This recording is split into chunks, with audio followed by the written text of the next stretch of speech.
আমিনা রাদিয়াল্লাহু তাআলা আনহা নিজের শ্বশুর মশাইকে ডাক দিয়ে বলে, আব্বা আপনার হঠাৎ করে আপনার ছেলের কথা জিজ্ঞাসা করেছে যে আব্বা কই, আব্বা কেন আসেনি? আমি তাকে মরে গেছে কথাটা এখনো বলি নাই।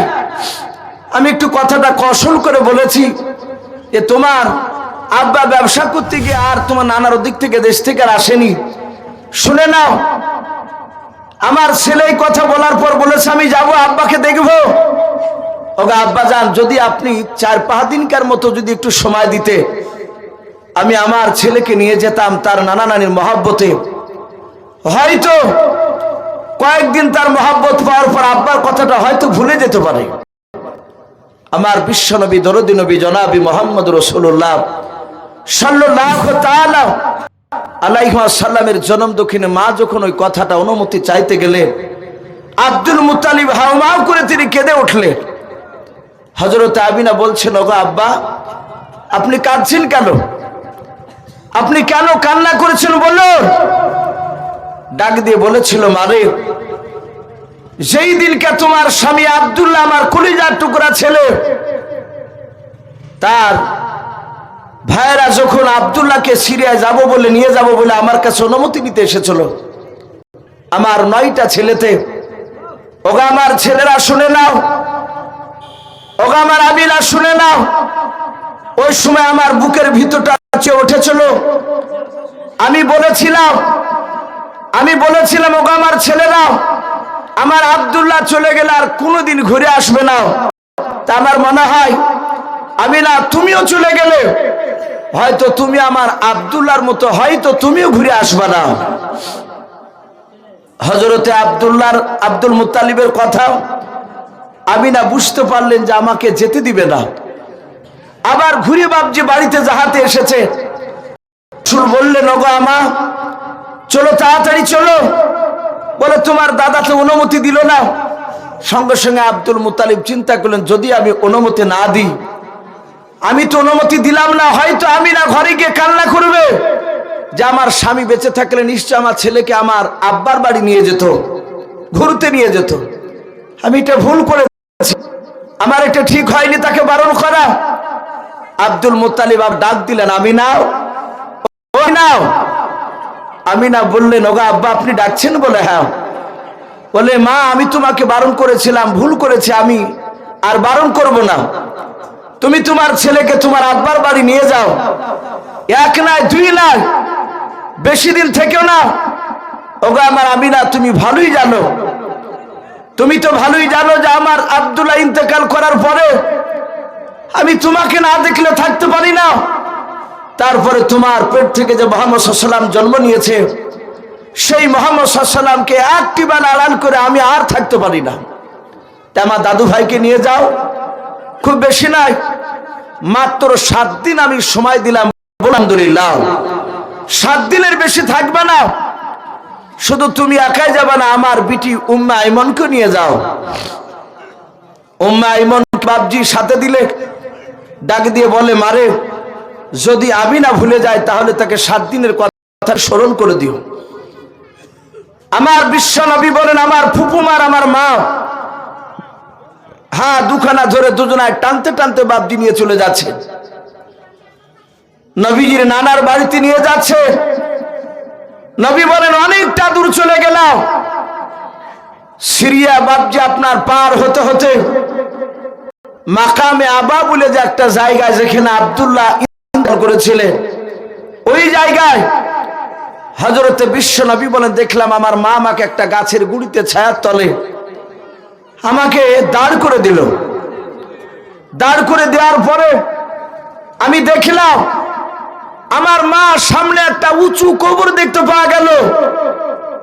ওই উঁচু কবরের কাছে মাথার দিকে দাঁড়িয়ে আমার মা হাউমাউ করে কবরটার দিকে চেয়ে চেয়ে কাঁদছিল। আমি আমার ফুপুমাকে দেখলাম, ফুপুমা আমার হাতখানা ছেড়ে দিয়ে সোজা দড়ি কবরটার পায়ের দিকে দাঁড়িয়ে আমার ফুপুমা অনেকক্ষণ ধরে কাঁদলো।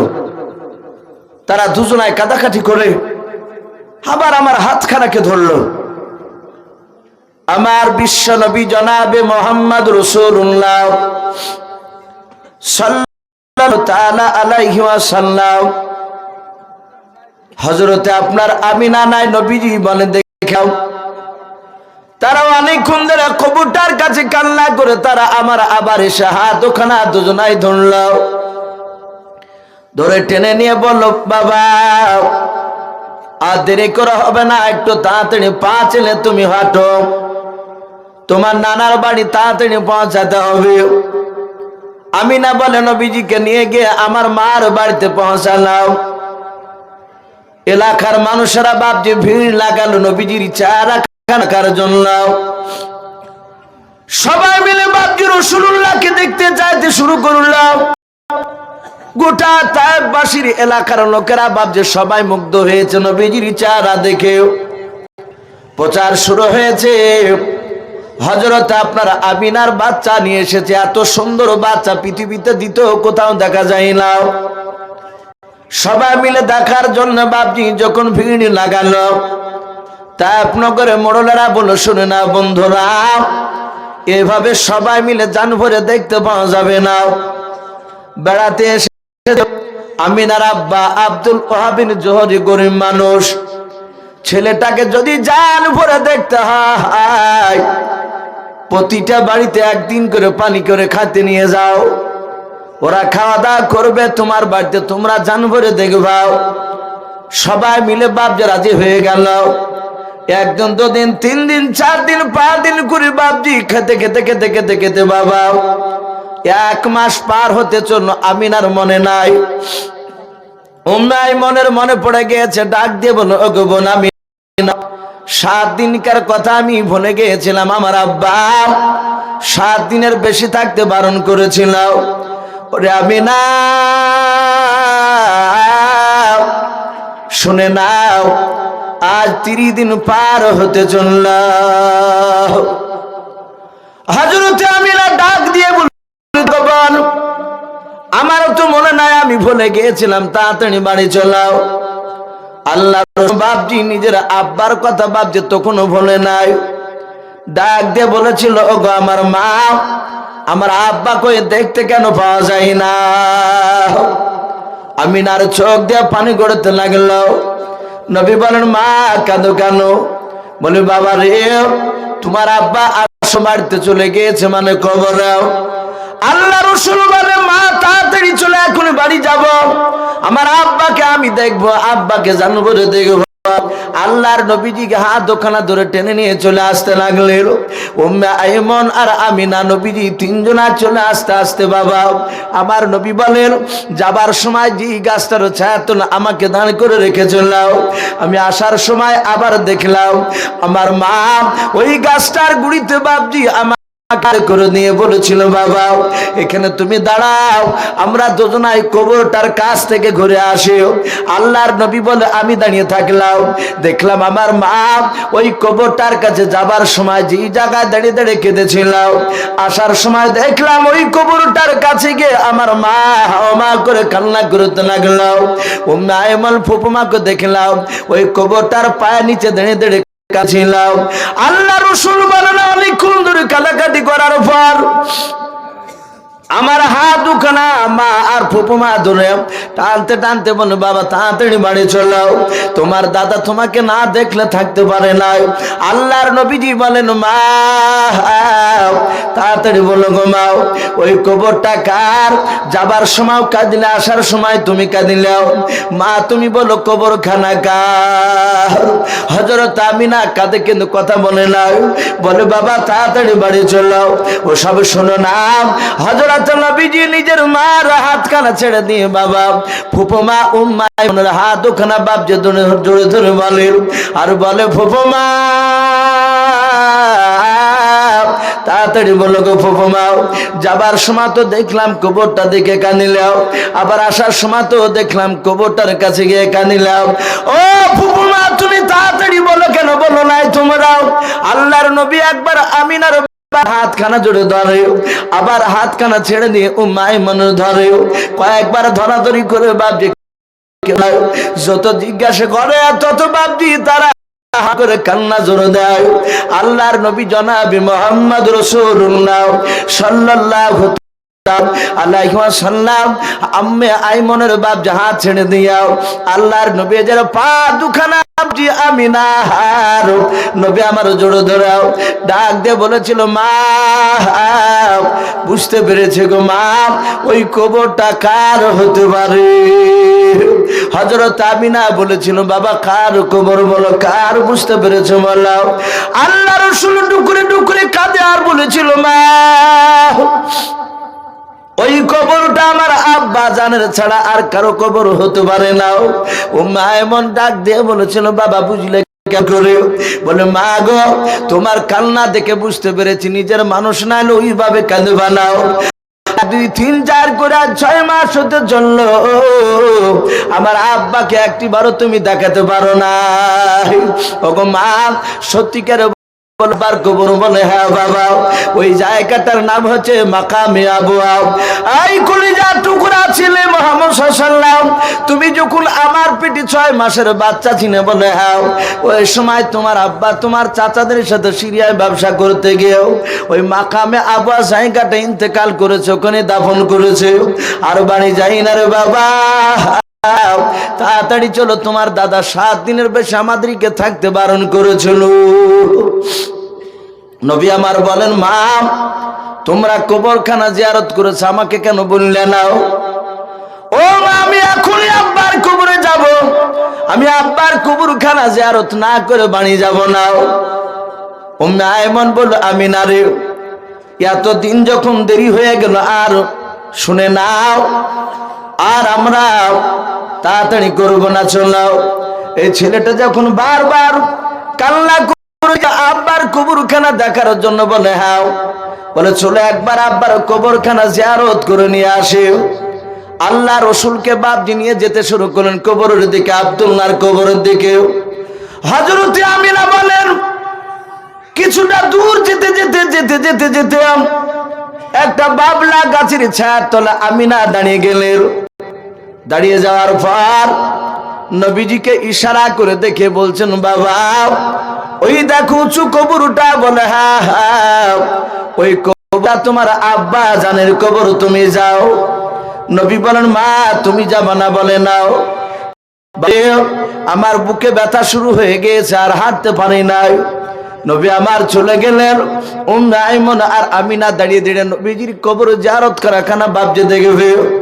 আল্লাহ রাসূল বাপজি কবরের কাছে যাওয়ার পর 6 বছরের ছেলে রাসূল আমার আব্বা আব্বা করে ডাকতে লাগলেন। ডাকে দিয়ে বলেন আব্বা তোমার সাদের মুহাম্মদ দেখো তোমার কবর পাশে দাঁড়িয়ে কান্না করে। উম্মে আইমান আমি দেখলাম আমিনা তাকে থাকতে থাকতে হঠাৎ করে মাটিতে বসে পড়লেন। বসার পর আবার শুয়ে পড়লেন। উম্মে আইমান বলেছিল বোন আমিনাও তাকে দেখো ছোট ছেলে কিভাবে কান্না করছে। ও বোন আমিনা কেন মাটিতে শুয়ে পড়লে বললাও? উম্মে আইমান কাঁদে নাই, আমিনা কাঁদার বলে উম্মে আইমান বোন রে আমি মনে হয় পৃথিবীর বুকে বেঁচে থাকবো না, কারণ আমার চোখের পাওয়ার আস্তে আস্তে হারাতে শুরু করেছে, দেখতে পাই না। শরীরে বুকে ব্যথা, প্রচন্ড জ্বর। হযরত বিশ্ব নবীর আব্বা যেইভাবে বাপজি ইন্তেকাল করেছিল হুবহু ওইভাবে বাপজি আমিনা দুনিয়ার বুক থেকে বিদায় নিয়ে চলে গেলেন। পড়ুন ইন্না লিল্লাহি ওয়া ইন্না ইলাইহি রাজিউন। ওই দিনের বেলাতে মাকামে আবওয়া কবর থেকে একটু দূরে রাসূলের বাপজি মা আমিনা দুনিয়ার বুক থেকে বাপজি আপনার বিদায় নিয়ে চলে গেলেন।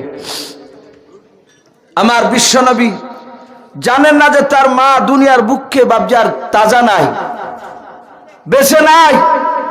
উম্মে আইমান কান্না করেছে। আমার বিশ্বনবী বাপের কবরটা জিয়ারত করে বাপজি ফিরে এসে দেখে তার মা বেঁচে নাই। রাসূল মার নাকে হাত দিলেন। উম্মে আইমান বলে বাবা তোমার ছেলে আর বেঁচে, তোমার মা আর বেঁচে নাই। আমার বিশ্বনবী ব্যথা নিয়ে খুব কাঁদলে। ছোট্ট ছেলে 6 বছরের ছেলে কি করবে মাকে ওখানে? নবী আমার মাকামে আবওয়া গ্রামে ভিতরে গিয়ে বয়স্ক লোকদের হাত ধরে ধরে বললেন ও ওগো চাচা আমার মা মরে গেছে, আমার মার কবর একটু ব্যবস্থা করো। গ্রামের অনেক যুবক ছেলেকে লোকেরা হুকুম করলো, আমার বিশ্বনবীর মাকে মাকামে আবু আতি আব্বার কবর থেকে একটু দূরে তাকে সেখানে দাফন করে দেওয়া হলো। আমার বিশ্বনবী তার মাকে কবর দিয়ে বাপজি তার উন্নয়ন ফুপুমার হাত ধরে আমার বিশ্বনবী জনাবে মোহাম্মদ রাসূলুল্লাহ সাল্লাল্লাহু তাআলা আলাইহি ওয়াসাল্লামকে বাপজি নিয়ে আসছিলেন। আস্তে আস্তে বাপজি মক্কার চৌরাস্তার মোড়ে বাপজি দাঁড়িয়ে হযরত উম্মে আইমান রাসূলকে নিয়ে দাঁড়িয়ে আছে। আমার বিশ্বনবীকে দেখেছে সেই সময় আবু জেহেল। আবু জেহেল সেই সময় একজন দামি একজন নেতা লোক, নবীর বাপজি প্রতিবেশী চাচা। আমার বিশ্বনবীকে আবু জেহেল উঠে চেপে এসে রসুলের কান্না দেখছে, নবীজির দুই চোখের কোণে দিয়ে পানি গড়ছে, রসুল চোখ দুটো লাল হয়ে গেছে, এত কাঁদা কেঁদেছে বাপ মার জন্য। আমার বিশ্বনবীর কান্না দেখে আবু জেহেল বলল, ওগো ভাতিজা, তোমাকে কে মেরেছে বলো। আমার বিশ্বনবী বলেন, ওগো চাচা, আমাকে কেউ মারে নাই। বলে, তাহলে তোমার চোখ দুটো লাল হয়ে গেছে, ওভাবে কাঁদছো কেন? নবীজি বললেন, চাচা, আমার আব্বার কবর জিয়ারত করে আসার সময় আমার মাকে হারিয়ে ফেলেছি, আমার মা ইন্তেকাল করে গেছে, তা আব্বার জন্য খুঁজছি, তারপরে মার জন্য কাঁদতে কাঁদতে চোখ দুটো লাল হয়ে গেছে। আবু জেহেল বলল, বাবা তুমি বাড়ি যাবা? বলে, হ্যাঁ। বলে, বাড়ি যদি যাও তাহলে আর হাঁটতে হবে না, কষ্ট পেয়েছো? বাবা আমি তোমার আবু জেহেল, আমি তোমাকে উত্তর চেপে নিয়ে আমি তোমার দাদা আব্দুল মুতালিবের কাছে রেখে আসবো। আবু জেহেল তখন তো জানে না যে ইনি বিশ্ব নবী রহমাতুল লিল আলামিন পয়গম্বর নবী হবেন। বলুন আলহামদুলিল্লাহ। ও জানে না প্রতিবেশী হিসাবে নবীর ব্যবহার ভালো। মা মরেছে, বাপের চিন্তায় মায়ের চিন্তায় কাতর হয়ে মক্কার চৌরাস্তার মুখে দাঁড়িয়েছে, তাই আবু জেহেল চিন্তা করলাম একটু উঠে কেড়ে রেখে আসে। উম্মে আইমনকে বলল, আবু জেহেল তুমি হেঁটে চলে, আমি একে উঠে কেড়ে নিয়ে আসছি ডাকতে। বিশ্বনবীর হাতখানা ধরে বেঈমান আবু জেহেল বাপজি নবীজির পেছন দিকে, বাপজি নয় আবু জেহেলের পেছনে বসে আছে, পেছনে বসে আছে। বলছেন, বাবা তুমি আমার কোমরটা ধরো। নবী কোমরটাকে ধরে আছে। উঠকে বাপজি চাবুক দিয়ে বাপজি মারতে লাগলো, কিন্তু উঠকে যত মারে তত উঠ বাপজি মাটিতে আরো মনে হয় তাকে চাপিয়ে ধরে বাপজি দাঁড়িয়ে আছে। উঠে জানে না যে ইনি আখিরি জামানা নবী কথা বলে।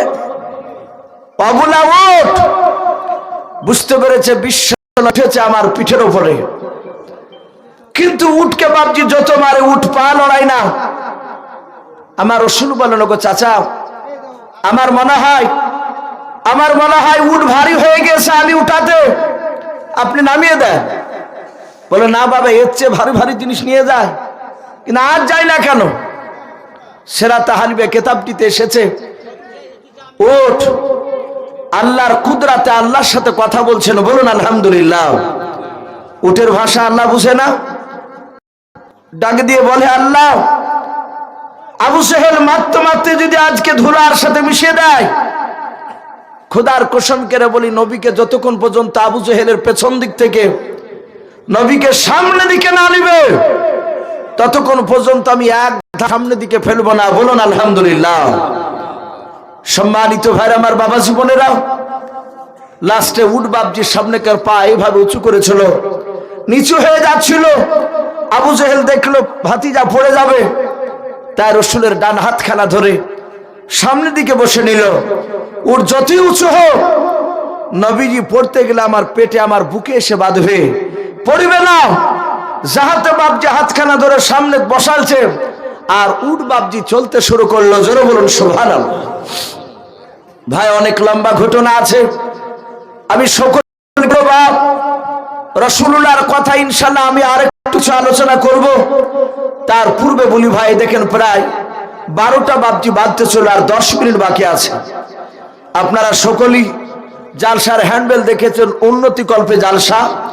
আর আমার পূর্বেকার বক্তা হযরত মাওলানা আব্দুর রহমান ভাই মাদ্দাজিলুল আলী, উনি আপনাদের কাছে বাবজি ওই মার্বেল বসানোর জন্য বাবজি টাকা চেয়েছিলেন। আমি আপনাদের কাছে বাবজি মিনিট 15 মতো আমি একটু বাবজি আমি আপনাদেরকে একটু বিরক্ত করতে চাই। ভাই কেউ পালাবেন না ভাই, আমরা বসে যাব ইনশাআল্লাহ। শেষ মোনাজাত নিয়ে আমরা বাড়ি যাব, বলুন ইনশাআল্লাহ। আমরা কেউ শেষ মোনাজাত না করে যাব না ইনশাআল্লাহ। আমি আপনাদের কাছে বাবজি দুটো হাদিস পড়েছিলাম, তার মধ্যে একটা হাদিস মান বানা লিল্লাহি মাসজিদান বানালাহু লাহু বাইতান ফিল জান্নাহ।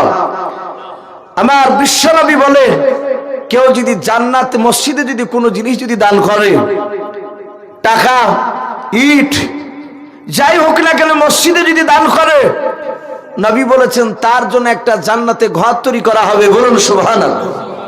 তো ভাই যাই হোক, অনেক বাবজি ভাই আপনারা দিয়েছেন। এই যে 2000 1000 5000 বাবজি কয়েকজনের বাবজি নাম আমি ঘর বসে বসে শুনছিলাম। এই টাকাতে বাবজি মার্বেল বসানো যাবে না, বসানো যাবে, মোটা টাকা দরকার। আর আলহামদুলিল্লাহ আপনাদের এই গ্রামে সব রকমেরই মানুষ বাবজি আলহামদুলিল্লাহ গ্রামে আছে। মাস্টারমশাই একটা কথা বলেছেন, এলাকায় ছোট ছোট মসজিদ দেখা যায় মার্বেল বসানো। গত কয়েকদিন আগে বাবজি বেলডাঙ্গা কাপাসডাঙ্গা গিয়েছিলাম জালসা করতে। ওখানে অনেকগুলো মসজিদ আছে, তার মধ্যে ওখানকার লোক বলুন হুজুর বেশ কয়েকটা মসজিদে মার্বেল তো আছি, তার সাথে হাতে প্রতিটা মসজিদে এসি বসানো হয়ে গিয়েছে। এত সুন্দর লাগলো বাবজি মসজিদ দেখে, প্রচুর টাকা খরচ। কিন্তু এলাকার মসজিদ তুলনামূলক বাবজি আপনাদের মসজিদ মার্বেল হয়নি মানে মসজিদের কোনো কাজই হয়নি তা মনে হচ্ছে। যেহেতু গ্রামের মানুষ অনেক প্রভাবশালী, কয়েকজন ব্যক্তি ভাটার মালিকও আছে, আবার মোটা মোটা বাবজি প্লাইবোর্ডের ব্যবসায়িকও বাবজি এখানে আছে না, এই গ্রামে অনেকে আছেন ভাই। তো যাই হোক, এখানে অনেক আল্লাহওয়ালা আছে। আমি হয়তো নাম ধরে বাবজি আপনাদেরকে ডাকলে হয়তো অনেকে লজ্জা পাবে, কিন্তু আমি যখন ভাটার কথা বলেছি তাহলে মানুষ তো জানে যে ভাটা কার কার আছে। আপনারা জানেন না সব? অবশ্যই এলাকার মানুষ জানে। প্লাইবোর্ডের ব্যবসা করেন কারা, মাস্টারমশাই, কে ব্যাংকে চাকরি করে, এগুলো এলাকার মানুষ বাবজি জানে না ভাই। তা আমি আপনাদেরকে মিনিট 15 মতো বাবজি একটু দেখতে চাই এখানে কোন আল্লাহর মুজাহিদ, আল্লাহর বান্দা। বাবজি দুনিয়া কিছু নাই, আপনারা সকলেই বাবজি পেপার পত্রিকা দেখেছেন। তুরস্কের মাটিতে বাবজি আজ কয়েকদিন হয়ে গেল, এখনো মানুষ বাবজি সব উদ্ধার করতে পারেনি। সেখানে মাত্র বাবজি 45 সেকেন্ড, 1 মিনিটও নয়, 45 সেকেন্ড ধরে বাবজি শুধু মাটিকে হিলা দিয়েছেন আল্লাহ, লড়ি দিয়েছে। আর 10 তালা 20 তালা এমনকি 30-32 তালা পর্যন্ত বিল্ডিং, মনে হচ্ছে মাকড়সার ঘর। মাকড়সার ঘর থাকলে যেমন বাবজি একটা কাঠি এমনি করে বোলালে ভেঙে যায়, অনুরূপভাবে বাবজি সেই সব বিল্ডিং হুড়মুড় করে ভেঙে পড়ে গেল। একটা লোকের 3টা বিল্ডিং, প্রায় কয়েক কোটি টাকা করে এক একটা বিল্ডিং এ খরচ হয়েছে। প্রচুর টাকার মালিক সে লোকটা 3খানা রুটির জন্য বাবজি আধারে দাঁড়িয়ে আছে ভিক্ষুকের মতো খাবারের জন্য। তাই ভাই আল্লাহ নারাজ হয়ে গেলে, আল্লাহ যদি নারাজ হয়ে যায়, আপনার একটা হাতে যদি ফুসুড়ি দেয় ঘামাচির মতো, একটা ফুসুড়ি চুলকালে সেই ফুসুড়িতে আল্লাহ যদি নারাজ হয়ে যায়, আপনার ধন সম্পদ সব শেষ হয়ে যাবে। তো ওই ফুসুড়ি ভালো হবে না, কথা ঠিক না বেঠিক বলে? যদি আল্লাহ নারাজ হয়ে যায়, তাই বাবজি সকলকে বলবো আল্লাহ দিয়েছে, আল্লাহ রাস্তায় দিলে আল্লাহ বলছেন আমি তার মান আরো দ্বিগুণ বাড়িয়ে দিই, বলুন সুবহানাল্লাহ। আমি আরো দ্বিগুণ বাড়িয়ে দিই। তাই এখানে অনেক আল্লাহর বান্দা রয়েছেন ভাই, আমি একটু দেখতে চাই। আমি একবার নারায়ে তাকবীর দিব, বেশি নাই ভাই, 20,000 করে টাকা টালির মার্বেল বসানোর জন্য। আপনি আজ কাছে না থাকলে ওয়াদা করবেন যে আমি ইনশাআল্লাহ 20,000 টাকা 5 মাসের মধ্যে দিব ইনশাআল্লাহ।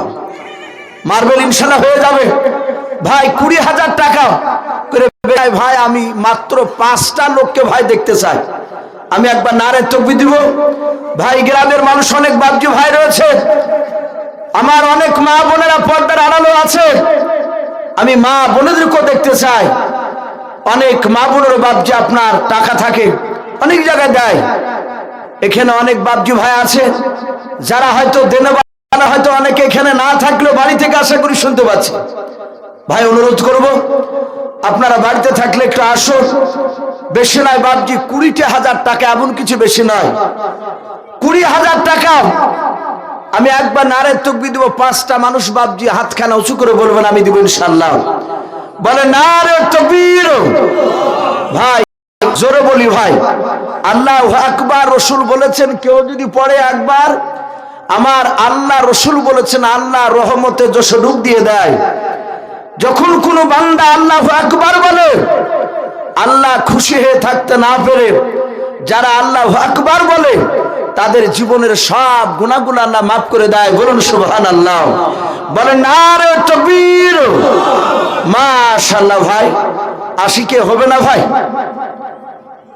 আমি 5 জনাকে দেখতে চেয়েছি ভাই, 20,000 টাকা করে দিয়েছেন আমার পূর্বেকার বক্তাকে, কিন্তু বাপজি এখানে মোটা পাটিরা কেউ বাপজি হাত বাড়াননি, তারা সব বসে আছে, বসে আছেন, ইনশাআল্লাহ দিবেন।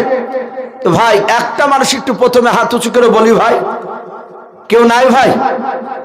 20,000 টাকা আল্লাহর কোন বান্দা, এই গ্রামের কোন মাস্টার, কোন ভাটার মালিক, যারা ব্যবসায়িক আছেন এখানে বসে বাপজি, অনেক রকমের ব্যবসা আছে গ্রামে, শুধু প্লাইবোর্ড ওনারাই যে টাকা আছে তা না, আরো অন্য মানুষেরও আছে।